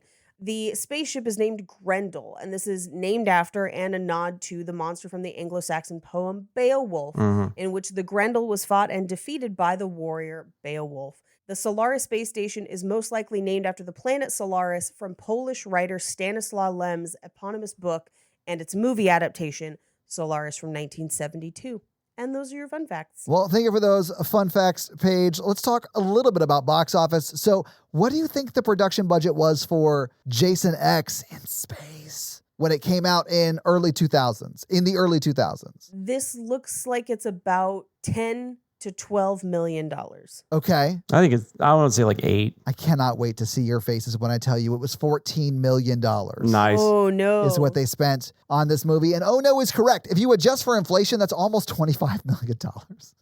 Woo, can't wait to talk box office. So this movie came out on April 26th, 2002 here in the States. Mm-hmm. It was third the weekend it came out. It was beat by the number 1 movie, The Scorpion King, Paige. Oh, that's what I saw that weekend with my mom. Of course you did. Number 2, Changing Lanes. Number 3, of course, was Jason X. Number 4 was Murder by Numbers. And number 5 was Life or Something Like It. But number 6 was The Rookie. Number 7 was Ice Age. Number 8 was Panic Room. Like, The Sweetest Thing was in theaters. Mm-hmm. Blade 2 was still in theaters. Frailty. Come on. A lot of great movies. This, not one of them. Anyway, what do you think this movie brought in its opening weekend? I know just its opening weekend. Just the opening weekend. Yeah, I want to talk to you about because I know it lost. I know it was one of the only ones that actually lost money. But I don't know. I think we'll talk about that too. Yeah, it was like $2 million. It wasn't much. Paige, you want to guess? I'm gonna say $4 million. It made $6.6 million in its opening weekend. But guys, in its second weekend, it dropped 65%, which is a pretty big... That's a pretty steep drop-off. ...downturn. I feel like people were like, oh, finally we get Jason again. And they went to see the movie and they were like, we could have done without that. Although, I think in hindsight, this is my favorite one. But I can see why you might be disappointed seeing this opening night, you know? Sure. It's got a lot of fans now, though. Yeah, I mean, I'm a fan of it now. Yeah. But I get why if you're like a huge... Like, I love Jason Voorhees, and you went and saw this, you'd be like, oh. No, I saw it in the theater. I thought it was terrible then. I was just like, this is ridiculous. Like that's how I probably would have taken it at the moment, too. But now it's fun to watch. Anyway. Yeah, I agree. What do you think it brought in total domestically in its 5-week run in 2002? Like 12 million, probably. Okay. Paige, you want to get? 10.8. So guys, it actually brought in $13.1 million, which is a little bit less than its budget, but it also did bring in about $3.8 million internationally. So there's a total of 16.9 not a hit for its box office performance. Not a hit. Yeah. If you do want to talk about how they stacked up against other ones, this one is dead last in the 12 movies that make up the franchise, right? Mm-hmm. If you adjust for inflation, it's still dead last. Like, I can give you adjusted for inflation. It's the very first Friday the 13th, then it's Freddy versus Jason, then it's the 2009 Friday the 13th, and then it's part 3, the final chapter, A New Beginning, part 2, part 6, part 7. The quality gets bad towards the bottom of this. Mm-hmm, and then the final Friday, and then Jason Takes Manhattan, and then Jason X is all the way at the bottom, which I get. But also a lot of those, though, the budgets were only like 2 or 3 million. So they still, even though they only made like 20, they actually had a profit. This didn't have a profit really. So I'm sure they spent about the international box office to market it. So I bet it didn't really make a profit until it like got into like video on demand and like rentals and all that stuff, you know? Yeah. Anyway, so that's your box office. So Paige, you want to hit us with the scary scale? Sure. Our scary scale is the scale of how scary we found the movie today when we watched it, with 1 being Ghostbusters and 10 being Texas Chainsaw Massacre. Todd. I mean, this is definitely a 1. Yeah. Can we go negative? Is that No. We can't go negative, but I understand why you'd ask. Hey, Ghostbusters is way scarier than this movie. Yeah. That, honestly fair. Yes. So a 1 for you as well. It's a 1. Yeah, Paige, you're going to give it a 1 as well. Is that what you said? Oh, yeah, of course. Yeah, yes. I figured. I mean, this actually, I don't know if you guys saw this study, but like the CLCBS said that this is the one that people don't really empathize with at all because most people haven't been to space. Yeah, it's tough if you haven't been to space. Are you guys familiar with Crystal Lake Center for Behavioral Studies? Yeah. Most people haven't had a family member die on a space station. I have it on good authority. This is Buzz Aldrin's favorite. That's all I'm saying. Like, he really feels He's it. the one person. He like really feels it. Yeah. Oh, that's great. He's like, this is just like the monster me and Neil had to fight on the moon. But we don't talk about that. Not outside of the briefings. But they're the only two that know that the moon is flat. Right.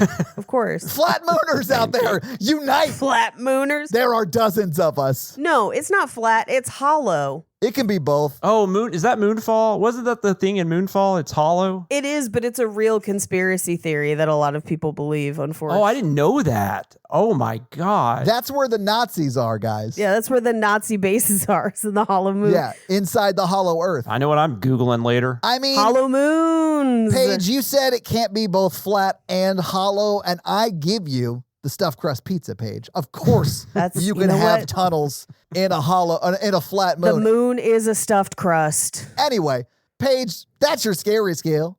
Yes, it is. So, Jonathan, thank you so much for joining us. Yeah, thank you. Yet again for letting me torture you into watching the Friday the 13th franchise with us. So, can you tell our listeners where they can get more of the great stuff that you guys do? Me personally, I'm on Twitter, X, whatever. I'm also on Blue Sky. I'm on Blue Sky more now than I have been. Same. Are you still Sam Loomis 13 on Blue Sky though? I love it. Yeah, at Sam Loomis 13 on both, and Letterboxd, I'm Sam Loomis 13. I also work for CinemaSins. We have YouTube channels, CinemaSins, TV Sins, Commercial Sins, and we have a couple podcasts, not ones that I'm doing weekly, but we have some really fun podcasts over there. If you just check out the CinemaSins podcast network, you can find all that fun stuff. Yeah. And thanks for having me on, man. I love it. And obviously the CinemaSins YouTube channel and all of that stuff. Yeah. Yeah. Because you guys do videos like almost every day, right? Or is it every day now? Right now we have we have one video Monday through Friday. Yeah. Every day. Yeah. Awesome. Well, thank you so much. I appreciate it. Really. Thank you. Yeah. Can't wait to do it one more time.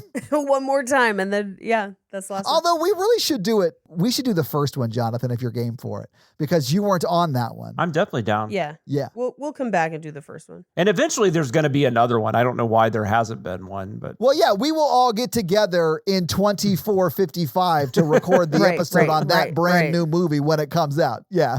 Paige, so this week you made us watch a movie that wasn't Friday the 13th.